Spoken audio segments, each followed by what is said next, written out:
What's up, YouTube fam?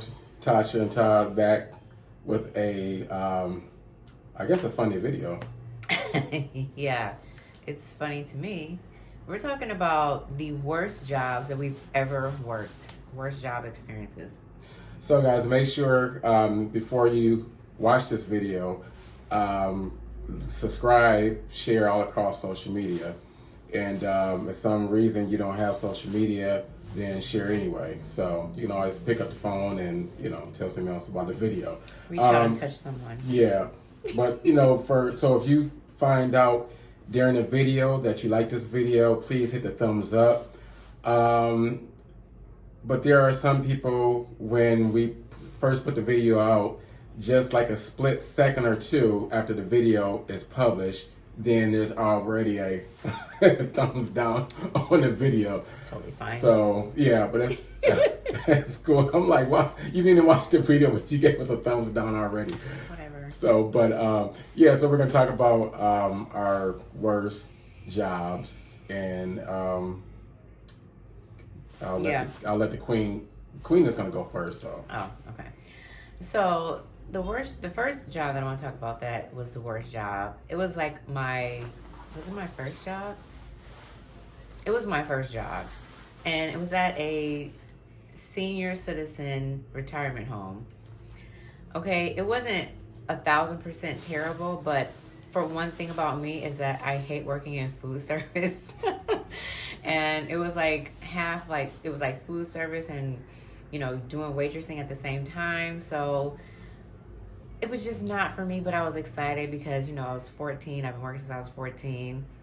And I was excited to get the job.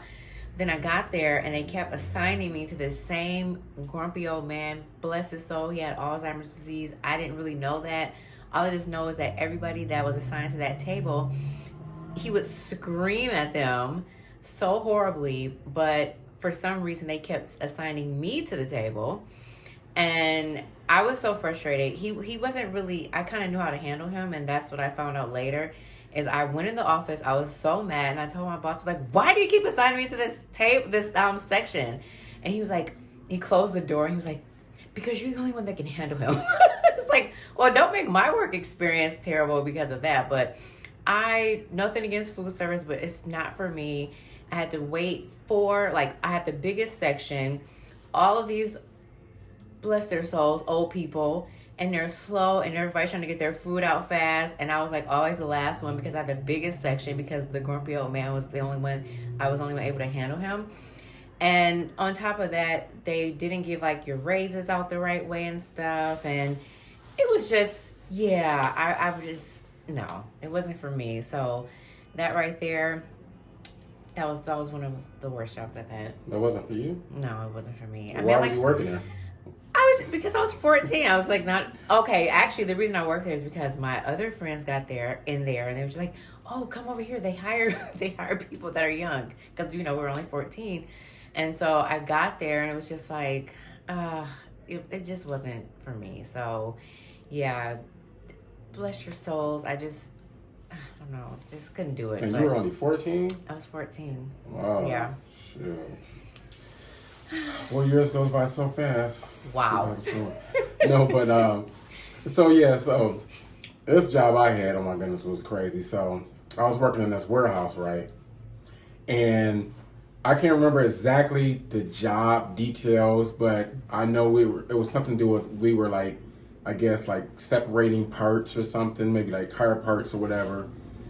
And the atmosphere in this warehouse wasn't too kosher, okay?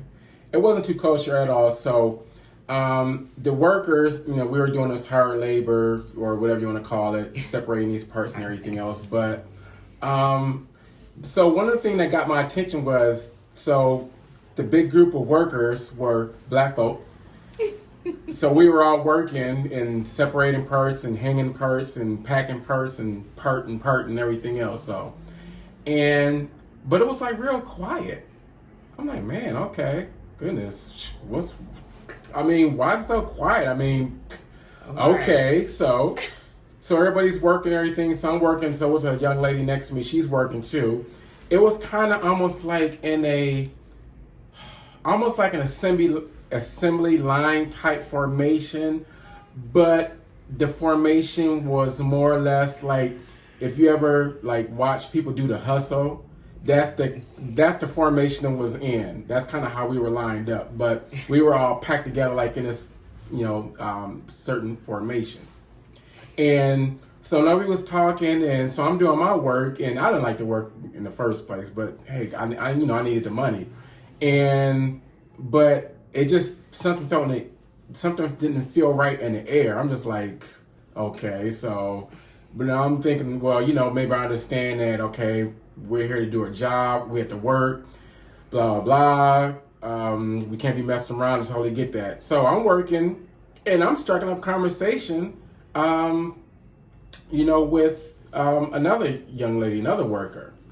Now, it was some big shots outside, like our little assembly formation. They were, I don't know, I guess maybe the leads and supervisors and things like that. So they're over there, talking, laughing, hee-hawing, walking around with their uniforms or whatever on and stuff, having a good time. So black folks, we're over there, we're working. So I'm striking up conversation with this young lady. And not even 5 minutes into the conversation, I was called into the office. And I was called in the office, and I was like, we need you to just basically chill out. You need to, go back there, do your job. We don't allow talking and everything else and stuff like that. I'm like, okay. Oh, wow. So I left back out the office. I'm like, all right, dang. Can't even talk. She was like, what happened? I was like, I don't know. I guess they don't really want us talking or something. I don't know. So I'm back to work and everything else. So I started seeing other people like talking. And then I started back talking again to the same young lady. And next thing I know, I got called back into the office again, the office of the management. And they were like, I told you before that you cannot talk while working. I'm like, huh? I'm like, but these other people over there across from us and even over here, they're talking. You guys are not allowed to do any talking. You are here to work only, and that's all you do. Oh, so next time, you get caught talking, you're going to get written up. I'm like, what? I'm like, wait a minute. This is not like a slave plantation. That's what I told them. That's what I told the supervisors. I was like, this is not a slave plantation that we're running here. At least I don't think it is. Right. He's like, what? It's not a what? I was like, listen. I was like, I can't talk. I'm a human being. I'm working. I'm not stopping working. I'm not doing anything else. I'm working and I'm talking. Now, what's wrong with that? I said that you cannot talk while you're working at the same time. That's not allowed here. 3 strikes and you're done, guy. You're out. You're done. You're done, buddy.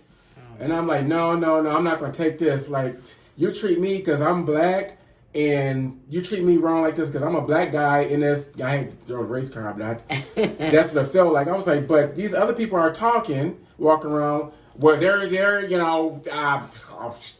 handling business. I'm like, okay, sitting around laughing, hee-hawing, and we can't talk. I was like, that's not how you run a business. That's not how you treat anybody. And, so they got real mad at me. You're going to get written out right now. So I stood up on the couch, the sofa, whatever, that was in the big office in front of all of, the white people, the supervisors. And I was like, this is, I'm being treated like a slave. This is a slave plantation. I was going off on the sofa, and everything else. And they were turning so red. I was like, oh my goodness, we need to get security. Where's security around here? And so I was like, I quit. So I walked on out the office, and then the young lady was like, it's like, what happened? I was like, we are not allowed to talk because they are treating us like slaves. This is a slave plantation, a modern day slave plantation. So I can't talk to you anymore. I'm out of here. I'm done with this job. So I started to walk out. Other black folks that heard what happened, they followed me out the door too. Crazy. Oh my gosh, that is ridiculous. Okay, so let's see. The next crazy job that I had was, okay. I have pregnancy brains, so I had to have notes, but just in case I forgot. Okay, this job where it was, okay, first of all, it was called, I won't say the name. But basically, it was a door-to-door sales job. And it was door-to-door sales, and it was commission only. Now, I will say the good part about that was if you are scared of anything, just go to door-to-door sales. Like, you won't fear anything at that point after that. But it was so bad because, number one, they would have us go to these areas. And of course, when you're in sales, this is my first sales job. So when you're in sales, they always train you and say, oh, it's never the territory. It's only you. You can control this and you can control that, or whatever the case may be. Okay, I'm sorry. Sometimes it was the territory because they would have us go and sell like spa packages to, like, no offense, super like low, we'll just say income areas where just like they're not going to the spa, or they're not going to these places that you have us selling to, or whatever the case may be. So it was just one of those, like, pure, fresh out of college. Like, they tried to make it seem like it was something that it wasn't, and they tried to make it seem like you were going to be able to advance and do all these different things, but they kept stringing us along. And what I hated was that, literally, because of course I was like, it wasn't like that much older, but it was like other people, we were around the same age. And so we understood, as far as like, on a maturity level, like, okay, we kind of saw the opportunity, but it was just so messed up because the owner, he just basically was stringing us along for all this time, like, making it seem like, oh yeah, you're going to be able to have your own office and, have your own team and do this, that, and the other. And it was just basically just blew up in smoke. So that was just one of those experiences where I'm grateful that I had it, but at the same time, it was just, it didn't pan out. It just did not pan out. You're walking all this time, you're being dropped off with people that you don't even know. Some of them are super negative. And if anybody has worked in sales, you really have to have like mental toughness and a positive attitude no matter what. And sometimes it was just like, why am I with this person? Like one girl, she was like on the phone the whole time arguing with her girlfriend, and it was just horrible. I mean, it was just really terrible. But again, that was just one of those jobs where I was like, okay, well, I just quote unquote need a job. And actually, it was like one of the first jobs that when I came out to California that I got. And it was just one of those like, okay, I need a job type of things. And it just, that didn't end well. So I had a job. It was crazy. So I had a previous steel factory experience. For whatever reason, it was instilled in me that in order to make a living, to go somewhere in life, you need to be working in factories. So that I did. And the factory that I was initially at, I ended up getting laid off. And being kind of young and dumb, I did not think to try and collect unemployment. Oh. Anyway, that's a whole nother story. So later on, I found another steel factory to go to. I'm like, all right, let me make some money, check this place out, got hired. And I think the pay was around about, I think I was doing pretty well. Pay was about $6.45, $7.25 an hour or something like that. Something, whatever. So I'm at this place, right? It was crazy. Oh my God. So it was a smaller steel factory, right? So you got the steel coils on the cranes going overhead, and you had like the conveyor belts where, you had like the steel coming down where you had to like pack the steel in boxes and your stuff, packages or whatever, crates or whatever I'm trying to say. Anyway, so the environment there, it wasn't your typical clean, all-American environment. It wasn't your all-American environment at all there. It was more or less strictly ghetto. This place was strictly ghetto. Okay, so I was in this factory, and I ended up catching on, like, kind of like right away that these people here were basically ex-cons. Most of the people that were there, they were ex-cons. Like, they knew each other. Like, sitting around there, jaw-jacking, talking everything else and stuff. Somebody was telling me, yeah, these, they know each other from the pen and stuff. Like, so I'm just like, pen? Well, they used to work at the pen factory? Big, like, what? No, you idiot, the penitentiary, prison. Oh, okay. So they talking all this penitentiary lingo and stuff like that. I'm like, what's going on? So, and then you had like these guys, even like the supervisor, black supervisor, he was in the pen, but talk. So, I had to meet these different people, my coworkers and stuff. So, they had like prison names. Like, so it was like this one big guy, like built like LL Cool J, way taller than me, big, huge dude, bald head. His name was Otis. Prison name O-Dog and stuff.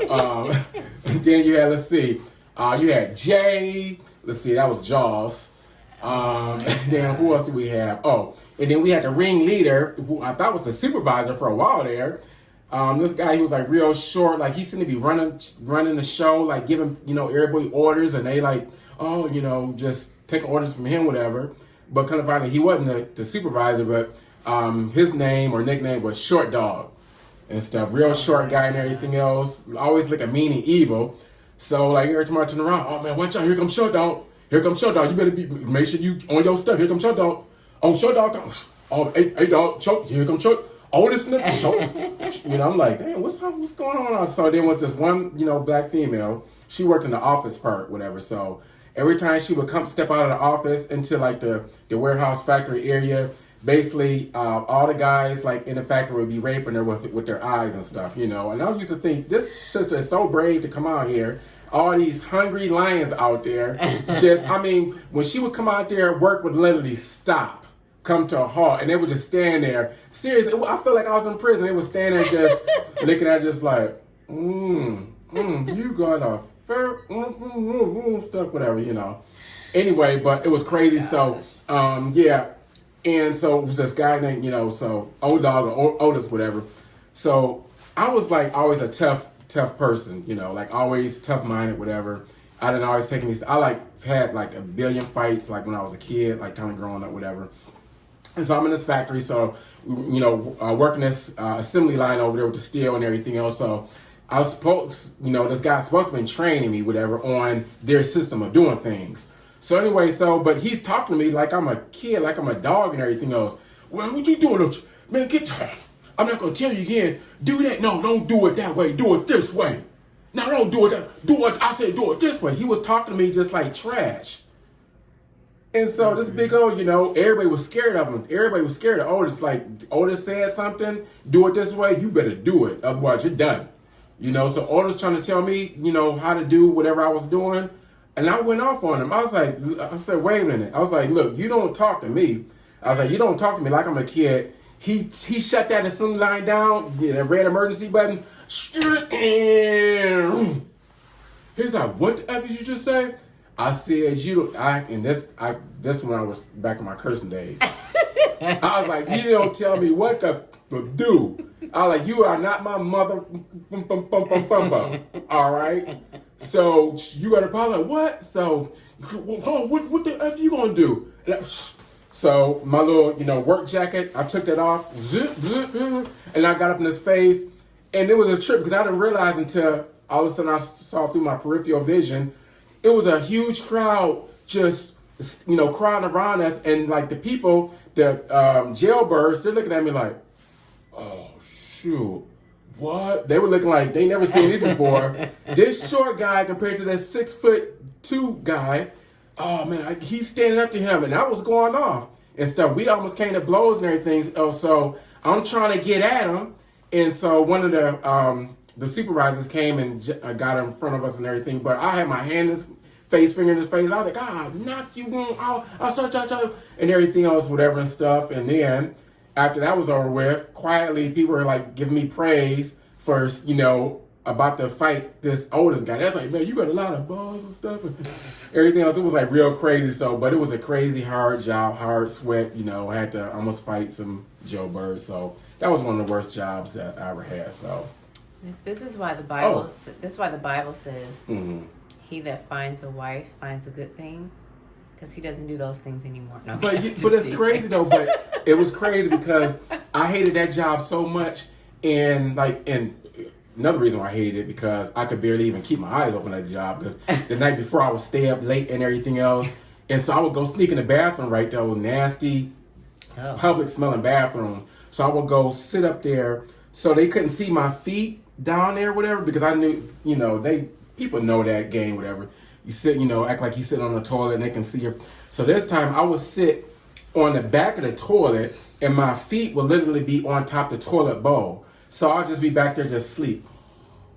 I used to do it all the time. So one of the ex-inmate con supervisors, he finally busted me. He opened up the door. He was like, look at this LB Shore looking MFer in here sleeping his A off. Get your Prince looking A on out of here and get your back to work. And I was like, oh shoot, okay, I'm sorry, my fault. I was just trying to stuff. Get on back to work and stuff. And they was like, what's wrong, man? What happened to Todd? What's wrong with Todd? I caught his black, light-skinned Christopher Williams looking A in their sleep. Think he gonna pull some wool over my eyes and stuff. I mean, they used to be talking about me and stuff, whatever, and all the type of stuff, whatever. And then so like when the one chick would be in there like flirting with me and stuff in the warehouse, whatever, and so then the guys were like, don't nobody want that old broke off Christopher Williams looking and stuff like that, whatever. It was like so horrible, whatever. So man, they used to call me all sorts of names and stuff. So I'm going to tell you about the next job that was terrible that I worked. And this was just, no. Is that the one where you worked on Craigslist? Similar. I worked for a place, I'm just going to bust them out, Explore Talent. Yeah, they suck. Okay, so this is a place where if you're living in California, you probably know who they are. They have these quote-unquote profiles. They tell people, hey, put your profile up and you'll actually get movie roles and things like that. Now, a very super-duper small percentage of people actually did that. Did get work, I should say, from putting their profile up there. But let me tell you how this whole crazy operation, this job worked. So basically, I went in there and, you have this interview and they have this little corny guy. No offense, he probably doesn't work there anymore. Oh, yeah, no, none of them work there anymore because I'll tell you about that in a second. So, corny guy interviews you or whatever the case. And he's like, the typical cliche sales stuff. Oh, sell me this stapler and all this other dumb junk. And anyway, so then you go through quote unquote training, but you walk by this room and you see all these people. Well, I should say all, but like about anywhere between 4 to 6 people in this room on the way to the sales floor, which was a small area. And I was always wondering, I was like, what the heck are they doing? They're just like, on the computer and they're just quiet or whatever the case. I'm like, what are they doing in that room? I'll tell you about that in a minute. So you walk past them and you go to the quote unquote sales floor. And it was literally like no real training. Okay, all they do is basically tell you to just pretty much lie because you're calling people who put up a free Explore Talent profile, but you're calling them to sell them on actually paying for a membership so that they can quote unquote get the better roles and have a better chance at, getting work out in California. Of course, you have to sell the whole Hollywood big city thing and, you can blow up and blah, blah, blah. It's all that sort of stuff. So all around you go through training, but as soon as you hit the floor, you hear people just totally flat out lying to these people, people who actually want to be stars. They actually want to, they have stars in their eyes because they're just like, if I can make it to Hollywood, they were totally taking advantage of these people. And I was just like, this is a sleazy job. Like, this is absolutely sleazy. So then I started looking at the website. I'm like, well, how did they even get these, these quote unquote listings or whatever? Back to the room where those people were. So basically those people in the front room were scouring legitimate websites, like where you can sign up for places out here as far as to get actual work. They would basically take those, put them on their own site. So they didn't have any direct, because we were instructed to tell them things like, oh yeah, we work directly with the industry people and all this other stuff. That wasn't true. So they would basically take the listings from legitimate places, put it on their website, and of course you had to pay to play. So that's where we come in, calling them, cold calling, or not cold calling, I say warm leads because they had a free profile. Call them up and try to quote unquote sell them on, becoming a real star. It was terrible. So how did that job end, you ask? That job ended because basically one day we're all sitting in there and people started talking and they're just like, yeah, I didn't get paid. I'm like, oh Lord. I was like, didn't get paid. What you mean didn't get paid? Hold on. So they weren't getting paid. And I'm just like, well, I need to get paid. I don't know about you. I'm getting paid. So then we were looking for the little short guy who was this little Indian Short man. dog? No, it wasn't short dog. He's from India. So the little India guy, he finally arrives on the scene, and we're just like trying to figure, like, okay, what's going on with our job, our livelihood, this, that, and the other. And come to find out, he basically was in big time trouble because of the shady goings of that I just explained, and the whole that whole section, he got shut down. But then I heard from people who have been working with him for years. I'm like, you guys don't care about selling shady stuff. It's like, oh yeah, he's just gonna rename it and then open back up somewhere else. He's gonna take probably a few of us that's been with him for the long haul. And I was like, wait, what? What kind of place is this? But of course, I got paid because Tasha is gonna get paid. She's gonna get her money. So don't worry about that. I got my last check from there. But they basically shut the whole thing down, and he pretty much restarted it somewhere in another LLC name or something. Yeah, it was terrible. Wow, that's crazy. It was terrible. I remember I worked at this place, right? My check was what? 72 cents, I think. What? How did you? No, yeah, 72 cents before taxes, but How? So like I work for Labor Ready, right? Oh my god. I need to make some money real quick. So anyway, this was just really crazy. So it's like, oh yeah, you're hired. I'm like, oh thank you, Jesus. Oh thank you, because I need a job. Ooh, I got bills up the butt I got to take care of. So anyway, they're like, I need you. You got to be there at like I think it was 4:35 in the morning. I'm like, okay, no problem. I'm there. So I'm there in the morning. I'm waiting until they open up the door.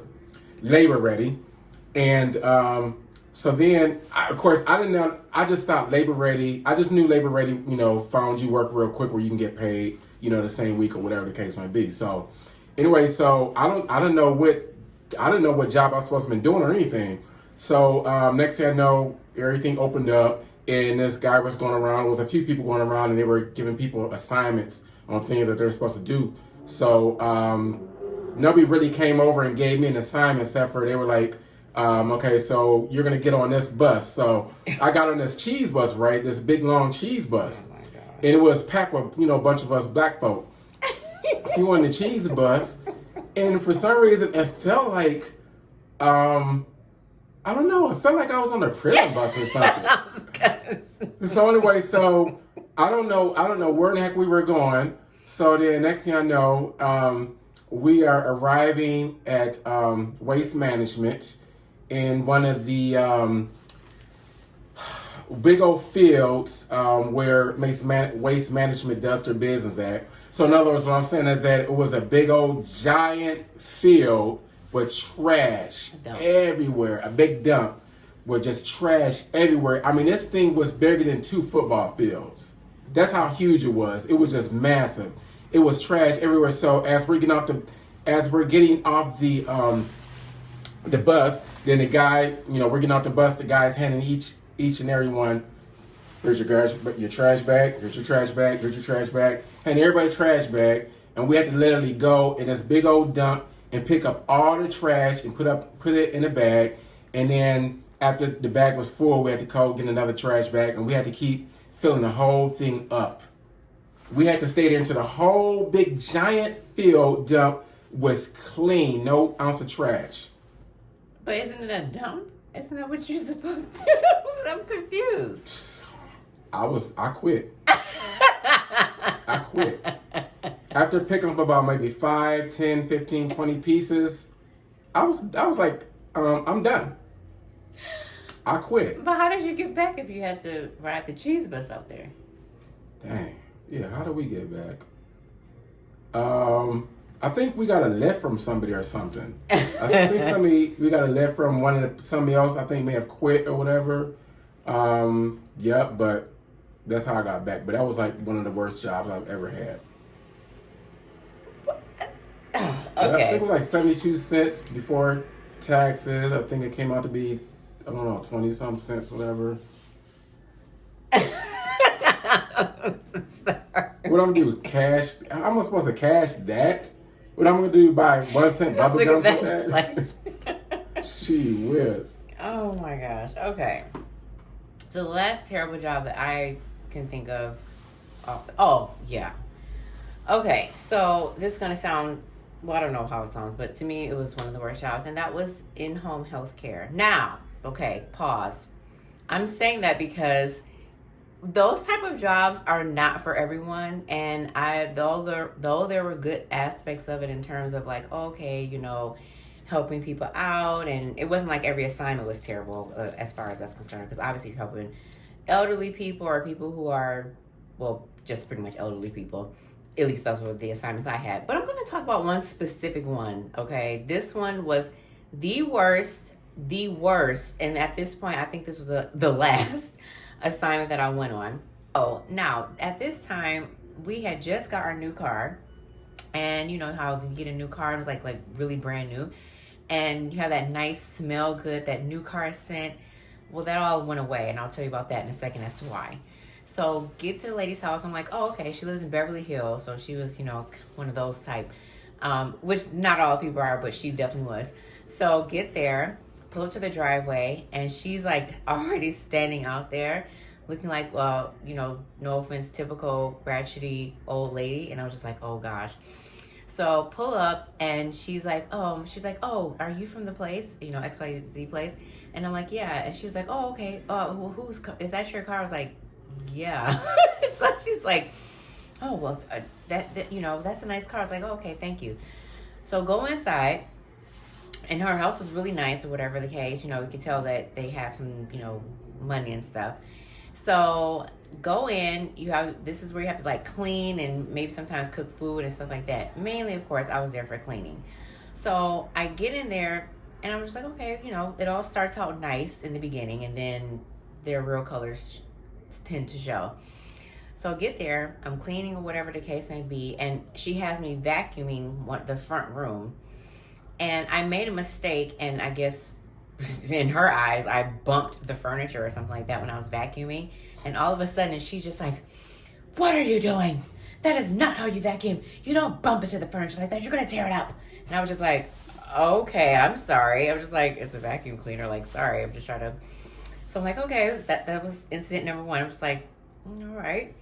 So let that slide or whatever. So finish vacuuming. Then she invites me into the kitchen, which is overlooking the backyard. Again, it was a really nice setup. She's nice again. So she's offering me food. So I'm like, okay.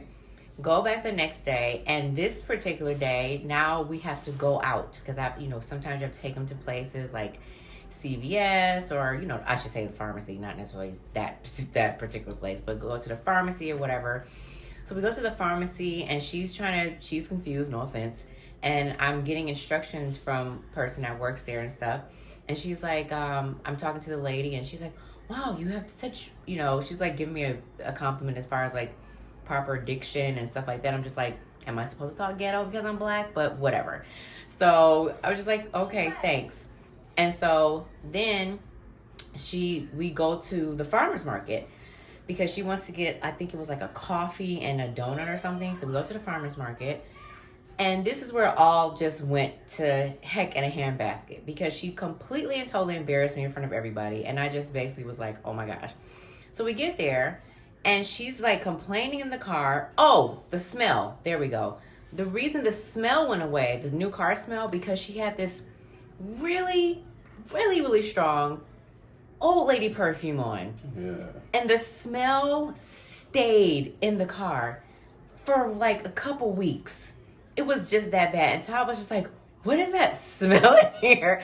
And I was like, yeah, that was the last client. Powder. It was just that old lady perfume smell. No offense against any old ladies, but it was just like beyond horrible smelling. The kind that was made in the nursing home. They make it in the back room. Right.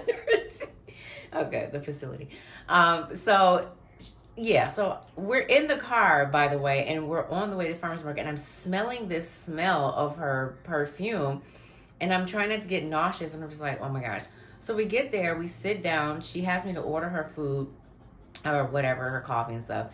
Sit down, and she's like looking at someone who's eating, who was an overweight person, and she's like poking fun at them. And I'm just like, oh my gosh, she is so rude. She's like, look at them, disgusting. I'm just like, oh my gosh. And couldn't hear her, but I'm just like, this lady is so rude. She's like licking her fingers, and I was like, oh my gosh. So then her friend was there or something, and we're sitting there, and she takes a sip of her coffee. I don't know if it was a coffee or a donut, but in her eyes something wasn't right. So she starts going off on me. This is not acceptable, blah, blah, blah. I'm like, I don't work at the coffee place, okay? Remember, I don't like food service. So I was like, so she's just like ringing me out. And I was like, excuse me, I don't know who you think you're talking to, but no, that is not how we do things around here. And so the person I was even with her quote unquote friend, was looking at her like, alrighty, you're just being completely and totally, ridiculous. So long story short, yeah, that was a no. In-home healthcare was not for me. Again, not everybody was like that, but of course, when we finally get back and everything, I immediately called the police, and I was just like, don't ever assign me to that lady again. And I think that was like my last assignment anyway, because I was just like, yeah, I'm done with this. And so I think she even called or something and was like, yeah, she's wondering, are you coming back? I was like, no, I'm not coming back. I'm done with her. It's like, no, it's not gonna happen. So she can beat you. Yeah, I know. It was like, it was, yeah. So guys, thank you so much for watching. Sorry this video was extremely long, longer than what we had planned. Yeah, bad jobs. So yeah. Thanks for watching. Please like, comment, subscribe, share all across social media. And we'll see you guys on the next video. Ooh, the sun is hot all over.